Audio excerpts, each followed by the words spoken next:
Grande Felipe Luiz. Fala, sócio. Pode? Que moral, hein? Vai lá, Felipe. Aqui, boa noite, Felipe, tudo bem? Isabelle Costa, canal Gold. A gente vem acompanhando um pouco do Flamengo, o último jogo, 6-0, que traz muita confiança para os jogadores, não só para os jogadores, mas também para a comissão técnica no geral. E hoje a gente vê um empate que foi muito disputado entre as duas equipes. E eu queria saber um pouco de você, como controlar até esse excesso de confiança para que a atenção, o foco, e entendendo também que existe um adversário do outro lado do campo, para que isso continue sendo respeitado, não que tenha sido desrespeitado, mas no sentido de levar totalmente a sério, né? Obrigada. Boa noite. Não vi em nenhum momento excesso de confiança. Aliás, eu prefiro o excesso de confiança que a falta de confiança, né? Mas em nenhum momento eu vi excesso de confiança, ao contrário, jogadores super intensos, querendo vencer em todo momento, acelerando as jogadas, tentando fazer um jogo para frente, vertical e até pecando em excesso por isso, muitas das vezes, principalmente no primeiro tempo, mas fizemos um jogo onde tivemos o domínio total, o domínio das chances, tivemos a bola, colocamos o adversário onde a gente queria que ele tivesse, mas é o adversário que está muito bem treinado, muito bem organizado. A gente vê que tem muitas coisas muito bem trabalhadas na fase defensiva do Vasco. Não é fácil de entrar, não foi fácil no Carioca em nenhum dos jogos e não ia ser fácil hoje, mas nós fizemos muitas chances e o goleiro dele sai como o melhor em campo. Portanto, esses dias acontecem, a gente tem que esquecer, deixar o resultado e olhar realmente o que foi feito. Acredito que a equipe fez um grande jogo, cometemos alguns erros sim, porque o adversário tem jogadores com muita qualidade, mas como eu falei, para mim, na minha opinião, fizemos um jogo onde merecíamos mais.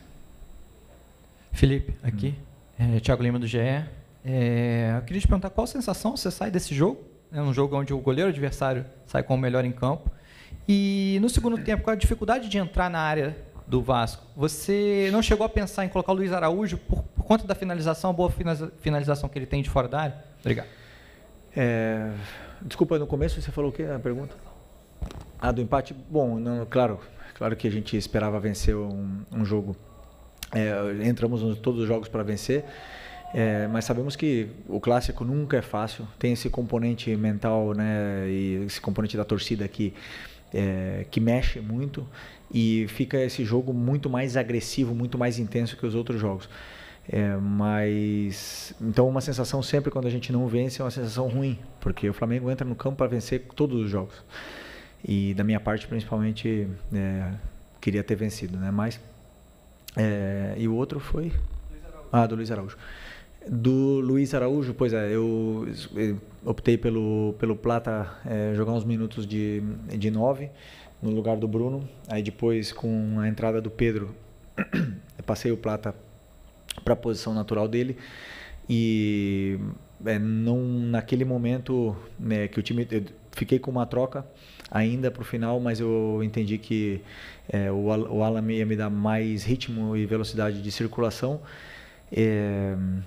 E mais também estabilidade na hora da perda da bola, né? Então na transição defensiva ele ia controlar melhor, entrava fresco, o Nico já vinha baixando um pouco o ritmo e optei por essa troca, mas a troca do Luiz era uma troca que eu tinha pensado no lugar do Arrasca, principalmente por isso, mas na hora que eu senti que o jogo podia sair das nossas mãos, eu optei pelo Alan para retomar o controle e tentar empurrar o Vasco para a área deles. Assim conseguimos, tivemos mais 2 chances aí no final, mas infelizmente o goleiro deles, Léo Jardim, fez grandes defesas. Felipe, boa noite. Boa noite. Você mesmo acabou de mencionar que o Flamengo até criou mais que o Vasco, apesar do goleiro Agostinho Rossi também ter sido testado pelo ataque adversário. Mas, mais uma vez, né, o Flamengo tendo dificuldade para conseguir ser eficiente, né, conseguir converter as oportunidades em gol. Até que ponto, na sua opinião, foi mais mérito também do goleiro adversário, que hoje esteve numa noite exuberante, ou pecado dos jogadores do Flamengo em não conseguirem aproveitar as oportunidades que foram criadas? Bom, eu acho que tem mérito das duas partes, tanto do goleiro deles como do treinador deles, que trabalha muito bem essa fase defensiva. Mas assim, nós chegamos no primeiro tempo, principalmente com bastante facilidade na área do Vasco, principalmente pelo lado do Michael. E na hora do último passe, ou da última finalização, da hora até do jogador ser determinante, a gente não estava fino.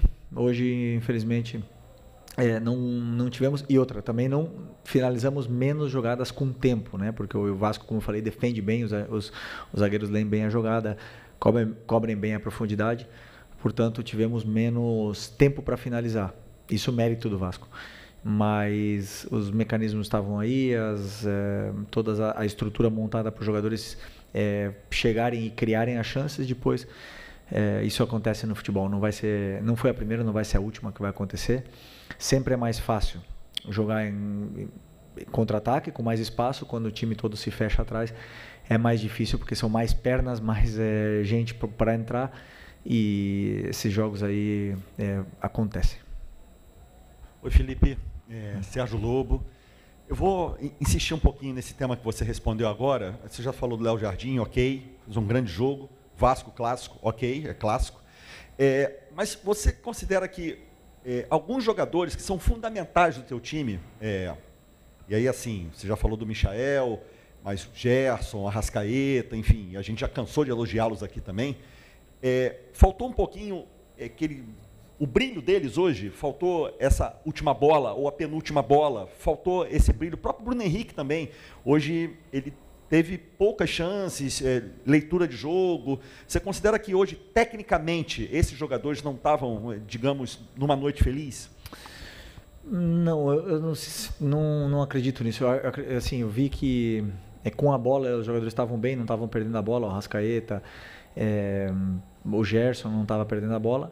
Claro que depois, dentro da área, o Gerson teve 3 chances, né, no primeiro tempo, uma de cabeça, uma de fora, um chute de fora, um passe atrás, e a outra agora que eu não estou lembrando. Mas ele teve algumas chances de fazer gol, mas a finalização não foi perfeita, né? Depois o Pedro teve chances, o Cebolinha teve chances. Mas eu não senti o time mal com bola, sabe? Eu não senti o time sem confiança. Não senti aqueles erros onde a bola escapava do pé. Eu senti um time com confiança, construindo as jogadas, mantendo a solidez, principalmente a organização para atacar e dando poucas transições, né, poucas possibilidades de contra-ataque para o Vasco, né? Claro que o Vasco tem jogadas preparadas e conseguiram sair algumas vezes e criar algum perigo, mas o time manteve a organização. Depois não senti eles abaixo nesse quesito, mas claro, brilharam, como você falou, brilharam, porque quando não faz gol, obviamente que não teve o brilho que precisa. Boa noite, Felipe. Boa noite. Aqui, Cidão Marinho da Litoral News. Queria que você fizesse uma análise do jogo do Bruno Henrique, em cima daquilo que você quis dele no campo, aquilo que ele se propôs a fazer. E em cima disso, já tem uma resposta do pessoal da fisiologia e tal, para a volta do Pedro por mais tempo. Lembro que lá em Belém, na Supercopa, você falou que é o melhor 9 do Brasil, que a partir do retorno dele, jogaria a favor do Pedro para o Pedro. Queria que você fizesse uma... Onde eu pedi, atacou o espaço quando tinha que atacar, e nós geramos mais jogo, na verdade, pelo lado direito do Vasco, né? E aí ele sempre preencheu a área e não acabou tendo a chance, né? Algumas vezes o Wesley mesmo chegou também na linha de fundo e a bola não chegou até ele, mas ele estava sempre onde eu pedi para ele estar, fez os movimentos que eu pedi para ele fazer. Portanto, quando um jogador faz tudo que o treinador pede para mim, independente de que tenha feito gol, o resultado acontecesse ou não, não importa. Eu gostei do jogo do Bruno. E sobre o Pedro, sempre que o melhor, o jogador determinante, o artilheiro, sei lá, a estrela do time está presente, o treinador ele tem que fazer o time girar em torno a isso, né? O Pedro tem um perfil diferente do Juninho, um perfil diferente do Bruno e do Plata. Então, minha função é adaptar esse estilo dele, fazer outros mecanismos para que ele não precise fazer os mesmos movimentos que o Bruno ou que o Juninho, e que os outros jogadores façam para dar mais tempo para ele, para a gente poder explorar o que ele tem de melhor. A partir do momento que ele esteja no nível do jeito que ele estava antes de machucar, obviamente que o time vai jogar para ele, né? Então é um processo. Agora são 7 meses sem jogar. Acho que foi o terceiro jogo que ele acabou de entrar. Hoje entrou também acho que 30 minutos. É bom que ele vá somando minutos, vá se adaptando à equipe, se adaptando ao modelo, e depois não tenho dúvida que conforme forem passando os minutos ele nos vai entregar muito. Felipe, boa noite. Boa noite. Laje do Fogo da Flamengo TV. Em 2021 você como jogador estava lá jogando contra a LDU, né? Flamengo venceu por 3-2, é um tema batido, mas necessário. A questão da altitude, né? Vai ser, se eu não me engano, a sua primeira experiência como técnico comandando um time na altitude, né? Com esse contratempo. Queria que você falasse para a torcida o que ela pode esperar do seu Flamengo nesse jogo-chave da Libertadores. Eu não sou muito de dar recados para a torcida, né? Eu gosto de que o time fale dentro do campo, vocês já me conhecem bem. Mas assim, nunca é fácil jogar na altitude, sempre é difícil pressionar alto, porque os jogadores eles perdem o fôlego rápido e não recuperam. O problema da altitude é que você não recupera do esforço explosivo que você fez. Então, se o lateral sobe para atacar, ele não consegue voltar, né? Conquistar, fazer um grande jogo para poder vencer, que precisamos muito dessa vitória. Felipe, Isaac Andrade, do Flavoz. Você já falou bastante, explicou essa questão do jogo, da evolução do Flamengo, de entender a proposta do Vasco. O Vasco também veio com uma proposta bem interessante no primeiro tempo. O Flamengo foi evoluindo, superando ali a marcação do Vasco, e no último terço foi bem ofensivo, com mérito total do goleiro deles. Mas, entrando um pouquinho mais no detalhe, você acredita que entre esses 3 pontos, qual que, de repente, seria um dos motivos da explicação dessa questão do empate com o Vasco hoje? A tomada de decisão sua, por conta de substituições ou dos atletas de escolher a melhor finalização ou melhor passe, a questão de movimentação ou a execução técnica do que já foi treinado? A segunda qual é? A movimentação. E a terceira? É a execução técnica. Pois se o Gerson faz o gol, se o Pedro faz o último gol, a gente não estaria falando dessa mesma maneira, né? Mas sempre que acontece alguma coisa de errado, eu fico com o número 1 treinador. Poderia ter feito mais. Felipe, ¿qué tal? Buenas noches. Te quería preguntar por Jorge de Arrascaeta. En los últimos partidos ha comenzado jugando por delante de los volantes, pero a la hora de recibir siempre se mueve hacia la izquierda o muchas veces cerca de la referencia de área. ¿Es una libertad que le das tú? ¿Está trabajado? Cuéntame un poquito acerca de esa situación. Não, posso falar em português? Ou em espanhol? Se bem que para ti é melhor em espanhol. Português?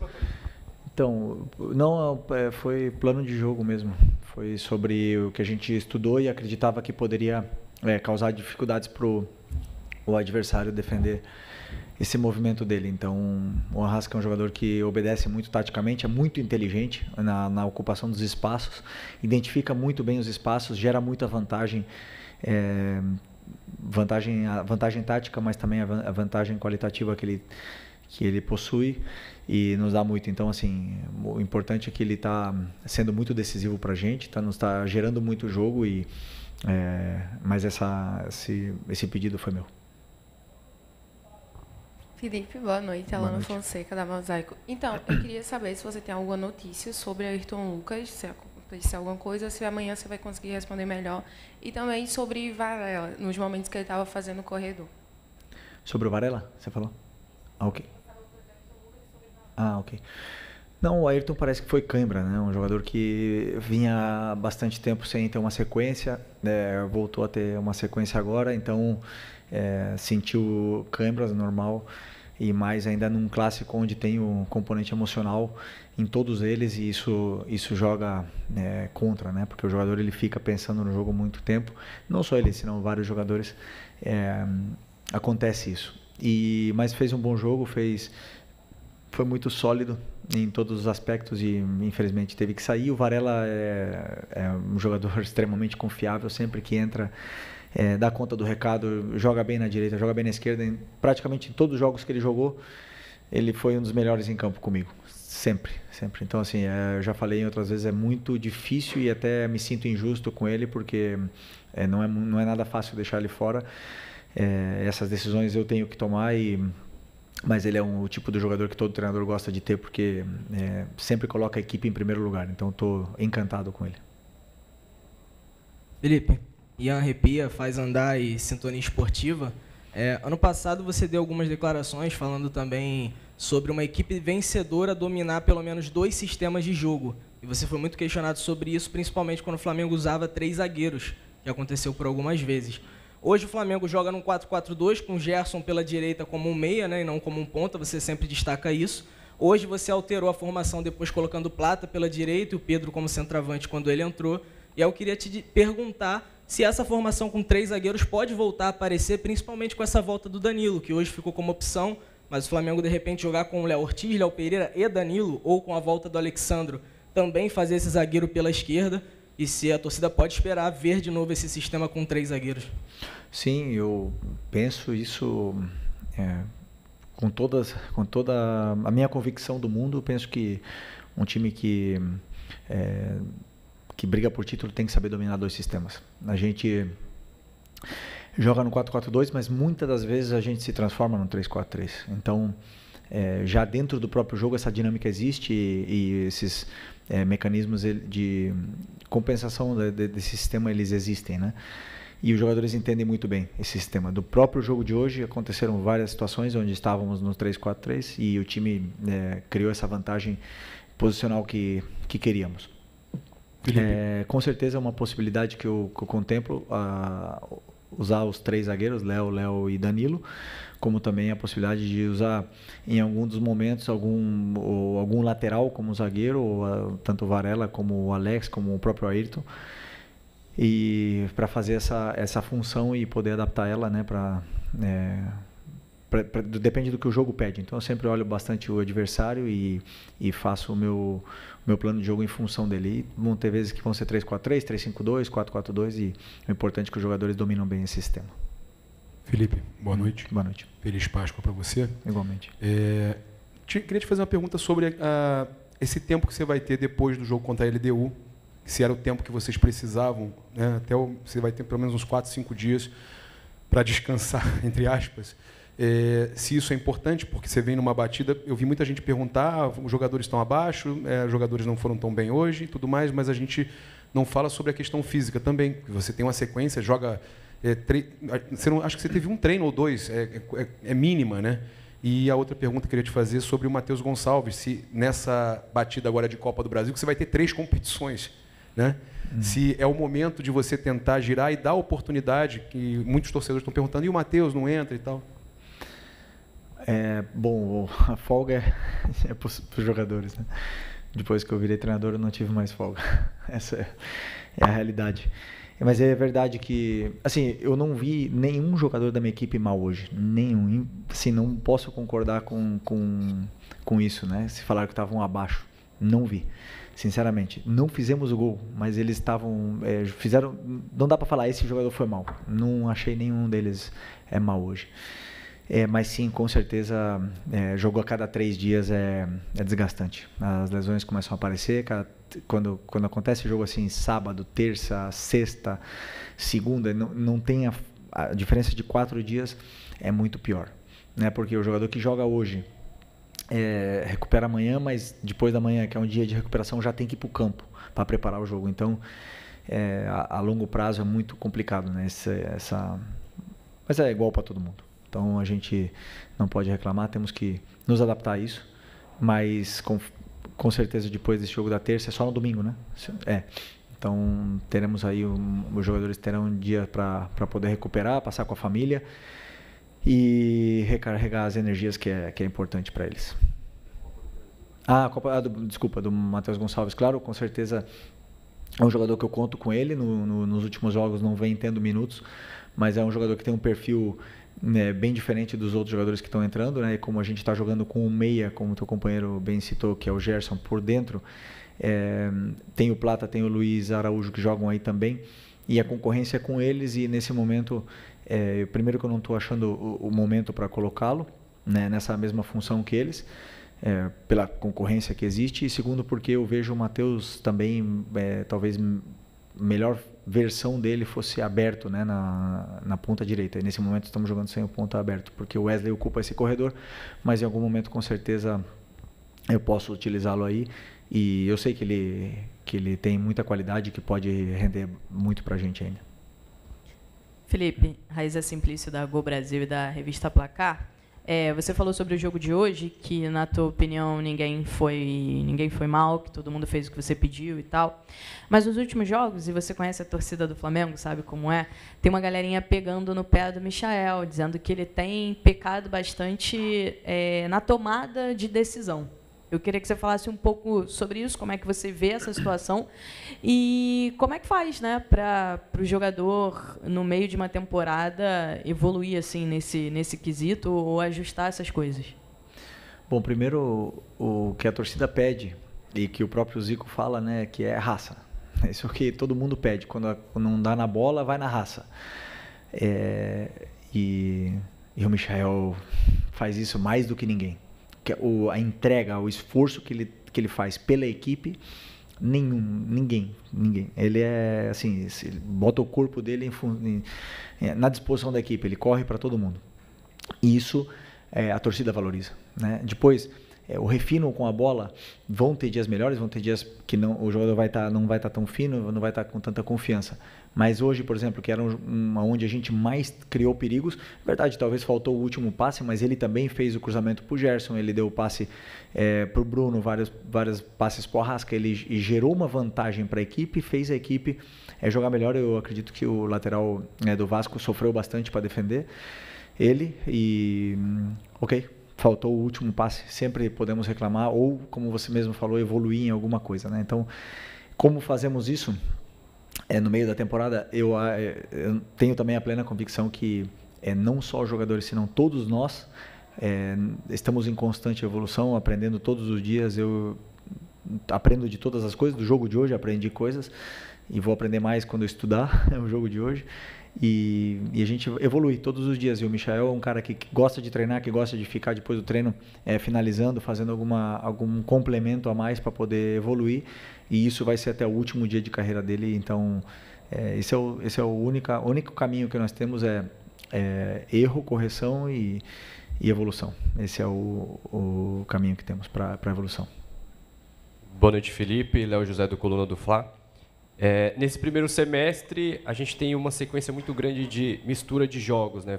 Brasileirão, Libertadores, Copa do Brasil, Brasileirão, Libertadores.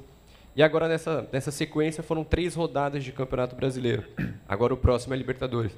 O que essa sequência de 3 jogos de Brasileirão, com 2 vitórias e um empate agora, o que essa sequência traz de lição para o Felipe Luiz, já de olho na LDU de terça-feira?